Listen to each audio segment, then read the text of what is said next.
बच्चों, हिंदी व्याकरण में आज हम समास के बारे में पढ़ेंगे, जो कि कक्षा 7वीं और 8वीं के विद्यार्थियों के लिए दिया गया है। समास, परिचय व परिभाषा। आज हम समास का परिचय व परिभाषा सबसे पहले जानेंगे कि समास क्या होता है, समास की परिभाषा क्या होती है, यह कितने प्रकार का होता है, ये सब आज हम समास के बारे में पढ़ेंगे। सबसे पहले परिचय। हर भाषा अपने आप में कुछ ऐसा कौशल विकसित करती है कि वह कम से कम शब्दों के प्रयोग में ही अधिक से अधिक अर्थ व्यक्त कर सके। इसके लिए शब्द प्रयोग में संक्षिप्तता पर बल दिया जाता है। कम से कम शब्दों में ज़्यादा से ज़्यादा अर्थ व्यक्त करने के लिए ही हिंदी भाषा में समास का जन्म हुआ है। मतलब कि हम कोई एक सेंटेंस बोलें, उसके बदले एक शब्द बोलकर ही हम उसका अर्थ व्यक्त कर सकते हैं, तो ऐसे शब्दों को ही समास कहते हैं। यह शब्द प्रयोग की कमी दो तरह से की जाती है। एक तो शब्दों को कम करके, जैसे दिन और रात को हम दिन रात लिख सकते हैं। दिन और रात का अर्थ भी दिन और रात होता है, और उसको अगर हम दिन रात लिखेंगे तो भी उसका अर्थ वही आएगा। दूसरा, पूरे वाक्य के लिए सिर्फ एक शब्द लिखकर, जैसे लंबा है उदर जिसका, अर्थात लंबोदर। मतलब हमने पूरा वाक्य ना बोलकर सिर्फ लंबोदर शब्द का प्रयोग किया। इस तरीके से इन शब्दों को समास कहते हैं। समास की परिभाषा। शब्दों के परस्पर मेल को समास कहते हैं। परस्पर संबंध बताने वाले यौगिक शब्दों को समस्त पद या समास युक्त शब्द कहा जाता है, और जुड़े हुए शब्दों को अलग अलग करके लिखने की रीति को समास विग्रह कहते हैं। जैसे संधि में शब्दों को अलग अलग करके लिखना संधि विच्छेद कहलाता है, वैसे ही समास में शब्दों को अलग अलग करके लिखना समास विग्रह कहलाता है। समस्त पदों में पहले शब्द को पूर्व पद तथा दूसरे शब्द को उत्तर पद के नाम से जाना जाता है। समास के भेद। अब हम समास के भेदों के बारे में जानेंगे। समास के 4 भेद होते हैं। मतलब कि समास मुख्य रूप से 4 प्रकार के होते हैं। नंबर 1 अव्ययीभाव समास, नंबर 2 तत्पुरुष समास। तत्पुरुष समास के 2 उपभेद भी माने गए हैं, कर्मधारय समास और द्विगु समास। कभी कभी इनको किसी किसी किताब में या कहीं कहीं पर इनको स्वतंत्र रूप से भी समास के भेदों में गिना जाता है, लेकिन मुख्य रूप से ये तत्पुरुष समास के ही उपभेद के रूप में आते हैं, जिनका वर्णन विस्तार से हम आगे पढ़ेंगे। नंबर 3 द्वंद्व समास और नंबर 4 बहुब्रीहि समास। तो सबसे पहले हम अव्ययीभाव समास का अध्ययन करेंगे। जैसा कि इस समास के नाम से ही ज्ञात होता है, अव्ययीभाव मीन्स अव्यय का भाव। परिचय। अव्ययीभाव समास में पहला पद अव्यय या उपसर्ग युक्त होता है। अव्यय मीन्स अविकारी शब्द तथा उसी पद की प्रधानता होती है, जैसे प्रतिदिन, यथाशक्ति आदि। अव्ययीभाव समास के विग्रह सहित कुछ उदाहरण दिए गए हैं, जिनके माध्यम से हम अव्ययीभाव समास को आसानी से समझ सकते हैं, इसका अभ्यास कर सकते हैं। जैसे यथाक्रम समास विग्रह होगा जैसा क्रम है। प्रतिपल समास विग्रह हर पल। निडर जो डरता नहीं है। लाजवाब जिसका जवाब ना हो। समक्ष अक्षी के सामने। अनुदिन दिन पर दिन। नालायक जो लायक नहीं है। प्रत्यारोप आरोप के बदले आरोप। बच्चों, इसी प्रकार से समास विग्रह हमें जैसे का तैसा मीन्स सेम टू सेम याद करना है। इसमें हमें कोई भी चेंज नहीं लाना है। जैसे कि समक्ष मीन्स अक्षी के सामने। अब हम इसे आँख के सामने नहीं लिख सकते हैं, अतः समास विग्रह हमें सेम टू सेम लर्न करना है। कुछ अन्य शब्द भी मैं नीचे लिख रही हूँ जिनका समास विग्रह आप स्वयं करके अभ्यास करेंगे। जैसे प्रतिघात, मौखिक रूप से मैं एक बार बता देती हूँ। प्रतिघात घात के बदले घात। आजीवन जीवन भर। निकम्मा जो किसी काम का ना हो या बिना काम का। सुपुत्र अच्छा पुत्र। प्रतिक्षण प्रत्येक क्षण। अनुरूप जैसा रूप है वैसा। बेधड़क बिना धड़क के।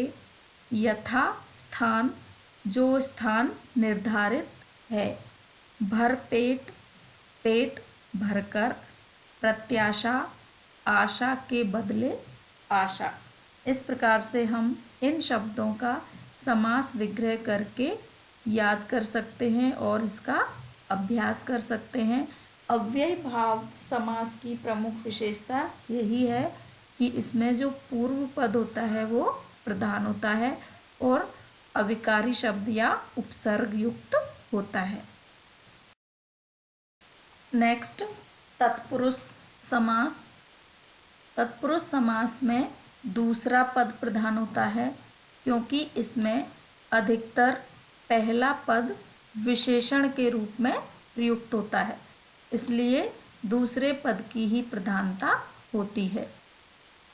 तत्पुरुष समास के दो उपभेद माने गए हैं जिन्हें स्वतंत्र समास के रूप में भी माना जाता है, किंतु दूसरे पद की प्रधानता होने के कारण इन्हें तत्पुरुष समास का उपभेद भी माना गया है।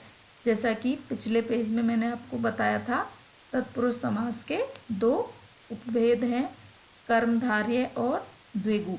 कहीं कहीं पर इन्हें स्वतंत्र रूप से माना गया है और लेकिन मुख्य रूप से ये तत्पुरुष समास के ही भेद है।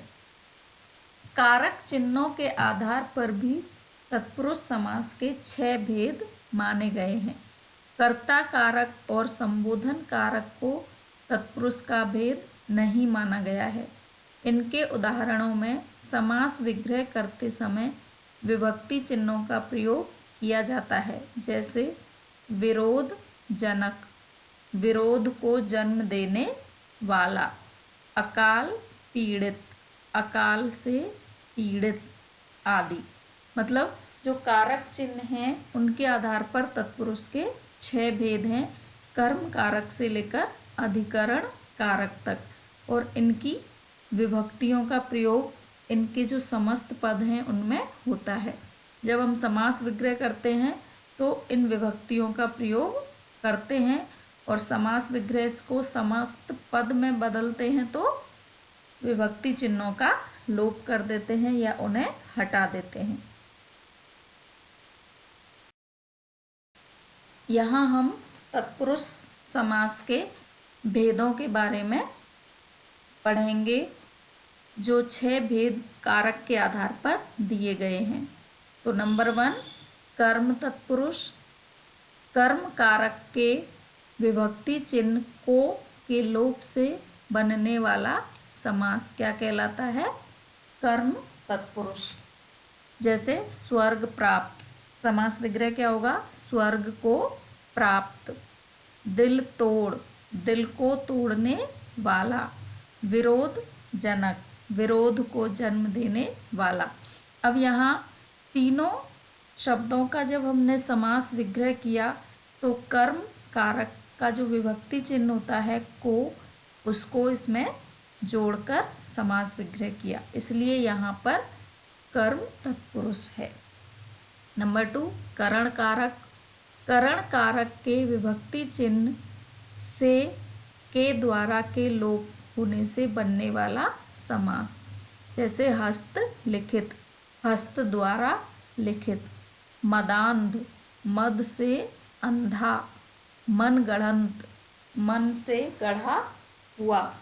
मैंने आपको पहले भी बताया है कि समास विग्रह हमें जैसे का तैसा लिखना है। जैसे हस्त लिखित, तो हस्त से लिखित हम नहीं लिख सकते हैं, इसका समास विग्रह हस्त द्वारा लिखित ही होगा। नंबर 3, संप्रदान तत्पुरुष। संप्रदान कारक के विभक्ति चिन्ह के लिए के लोप से बनने वाला समास, जैसे यज्ञशाला, समास विग्रह क्या होगा? यज्ञ के लिए शाला। पुस्तकालय, पुस्तकों के लिए घर।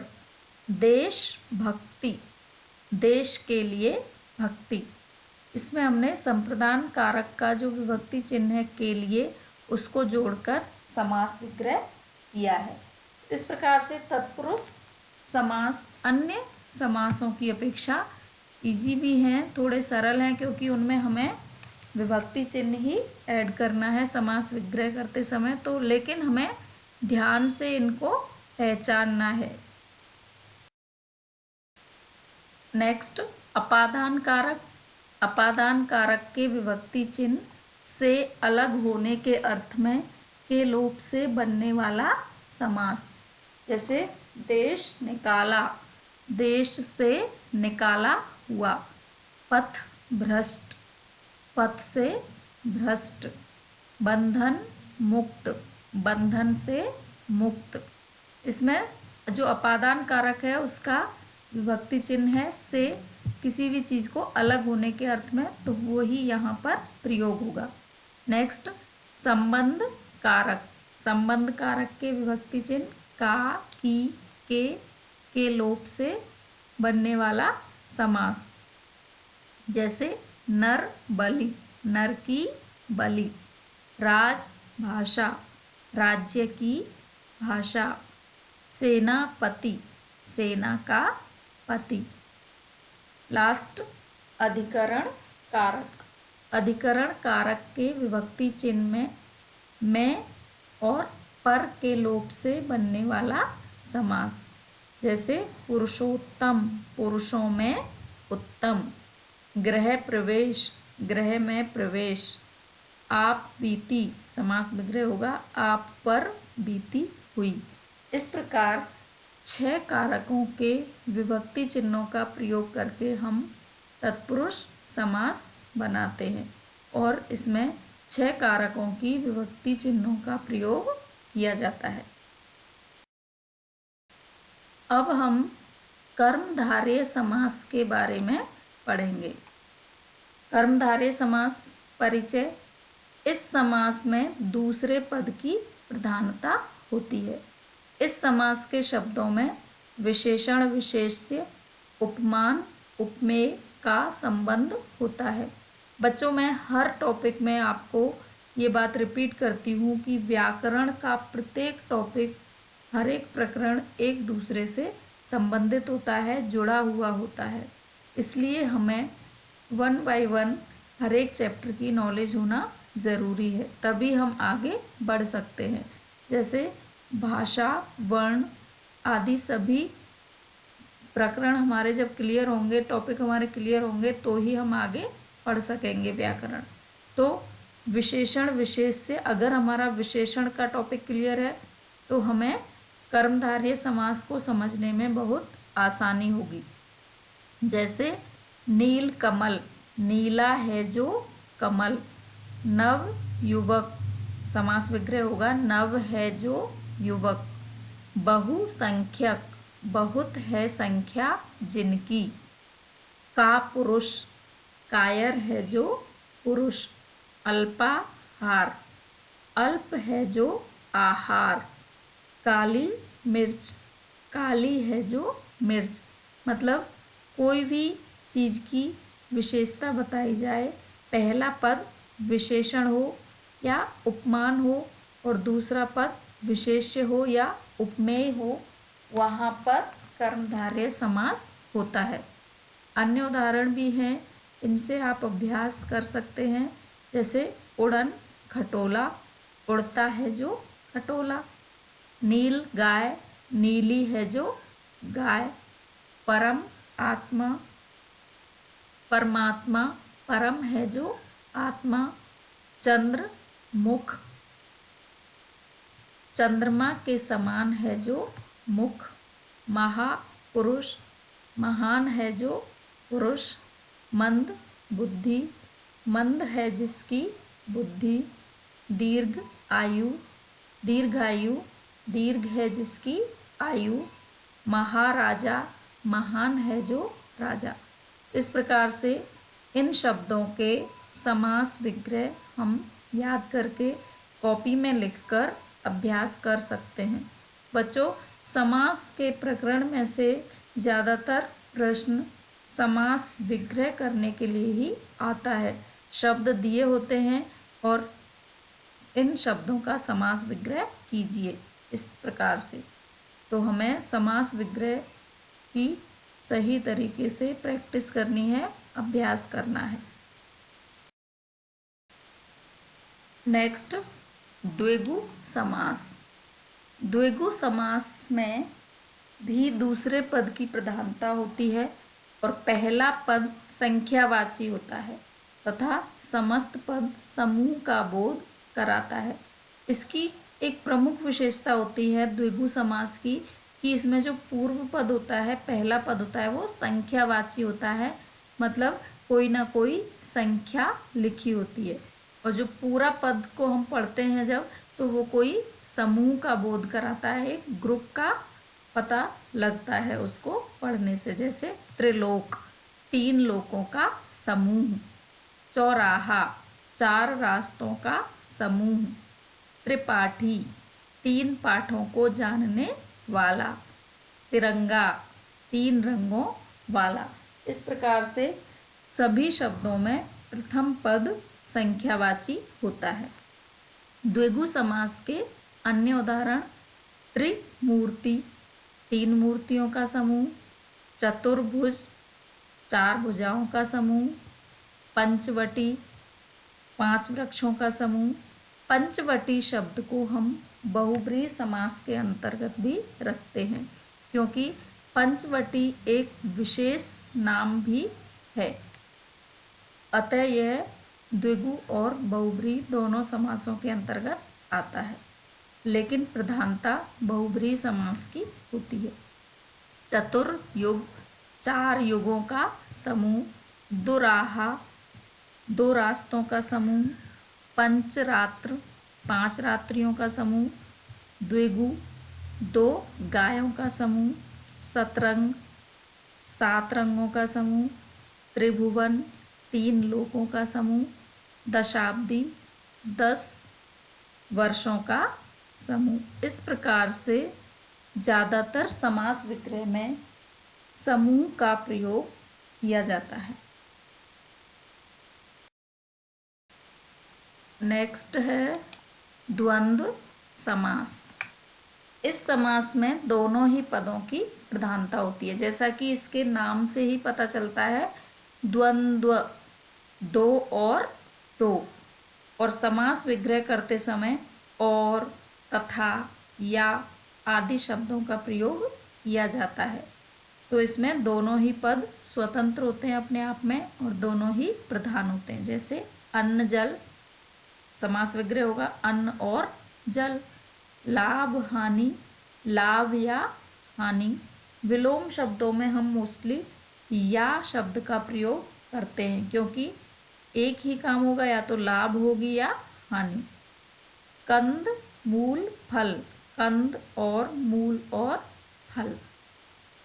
खटमीठा, खट्टा और मीठा, हरिहर, हरी और हर, दूध रोटी, दूध और रोटी। और ज़्यादातर उदाहरणों में डैश का प्रयोग किया जाता है, योजक चिन्ह लगाया जाता है।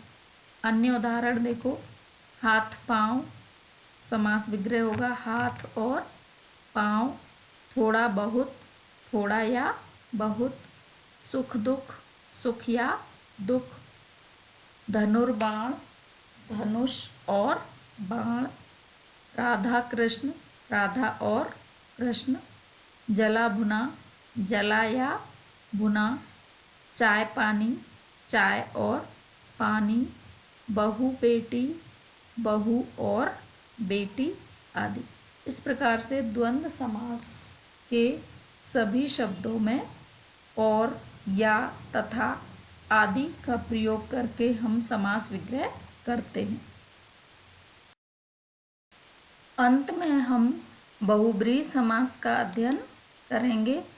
इस समास में दोनों ही पदों को छोड़कर अन्य पद की प्रधानता होती है। देखो, समास के सभी भेदों में अलग अलग पदों की प्रधानता बताई गई है। जैसे अव्ययीभाव समास में प्रथम पद की प्रधानता, तत्पुरुष, कर्मधारय और द्विगु समास में दूसरे पदों की प्रधानता, द्वंद्व समास में दोनों ही पदों की प्रधानता और बहुब्रीहि समास में दोनों ही पद प्रधान नहीं होते हैं, उन्हें छोड़कर अन्य पद की प्रधानता होती है, मतलब अन्य पद प्रमुख होता है। बहुब्रीहि समास युक्त शब्दों का समास विग्रह करते समय उसका शाब्दिक विग्रह करने के साथ साथ समास का विशेष अर्थ भी बताना पड़ता है। मतलब जो शब्द दिया हुआ है उसका समास विग्रह लिखने के बाद जो अन्य अर्थ है वो भी हमें लिखना है। जैसे लंबोदर, लंबा है उदर जिसका अर्थात गणेश, दशानन, दश हैं आनंद जिसके अर्थात रावण, नीलकंठ, नीला है कंठ जिसका अर्थात शिव, पीतांबर, पीला है वस्त्र जिसका अर्थात विष्णु, सचीपति, सची का पति है जो अर्थात इंद्र। ऐसे ही त्रिनेत्र, तीन है नेत्र जिसके अर्थात शिव, वीणा पाणी, वीणा है पाणी में जिसके अर्थात सरस्वती, पाणी मीन्स हाथ, पशुपति, पशु का पति है जो अर्थात शिव, चक्रपाणी, चक्र है पाणी में जिसके अर्थात विष्णु, चक्र को धारण करने वाला, चतुर्भुज, चार हैं भुजाएं जिसकी अर्थात विष्णु, चतुरानन, चार हैं आनंद जिसके अर्थात ब्रह्मा, हलधर, हल को धारण करता है जो अर्थात बलराम, मयूर वाहन, मयूर है वाहन जिसका अर्थात कार्तिकेय। इस प्रकार से इन शब्दों का समास विग्रह करने के बाद अर्थात लगाकर जो विशेष अर्थ निकलता है वो भी हमें लिखना है। समझ में आया? एक बार फिर से हम इसे दोहराते हैं। समास की परिभाषा, शब्दों के परस्पर मेल को समास कहते हैं। अर्थात जुड़े हुए शब्दों को एक साथ जब लिखा जाता है शब्दों को जोड़कर तो उसे समास कहते हैं। और जुड़े हुए शब्दों को अलग अलग करके लिखने की रीति को समास विग्रह कहते हैं। जैसे संधि विच्छेद होता है वैसे ही समास विग्रह। समास के चार भेद होते हैं: अव्ययीभाव समास, तत्पुरुष समास, द्वंद्व समास और बहुब्रीहि समास। और तत्पुरुष समास के दो उपभेद भी होते हैं, कर्मधारय और द्विगु। और कारक चिन्हों के आधार पर तत्पुरुष समास के 6 भेद माने गए हैं: कर्म, करण, संप्रदान, अपादान, संबंध और अधिकरण। इस प्रकार से समास के सभी भेदों की अपनी अपनी विशेषताएं हैं, जिनको याद करके हमें शब्दों का समास विग्रह करने का अभ्यास करना है। अब यहाँ कुछ समास संबंधी प्रश्न दिए हुए हैं, जिनको आपको हल करना है। जैसे शब्दों के परस्पर मेल को क्या कहते हैं, और, तथा, या आदि शब्दों का प्रयोग कौन से समास में होता है। निम्नलिखित में से समास का कौन सा भेद नहीं है। द्विगु, दीर्घ, अव्ययभाव या द्वंद्व। गुण या दोष शब्द का समस्त पद लिखिए। समस्त पद मीन्स जो समास विग्रह है उसको एक शब्द में बनाकर लिखना है। निम्नलिखित शब्दों का समास विग्रह कीजिए। नीलकमल, प्रतिदिन, माता पिता, काली मिर्च आदि शब्दों का आपको समास विग्रह करना है। जिसमें पहला पद अव्यय होता है वह कौन सा समास होता है। बहुब्रीहि समास के कोई 2 उदाहरण लिखिए और उनका समास विग्रह कीजिए। बहुब्रीहि समास के कोई भी 2 एग्जाम्पल लिख के आपको उनका समास विग्रह लिखना है। धन्यवाद।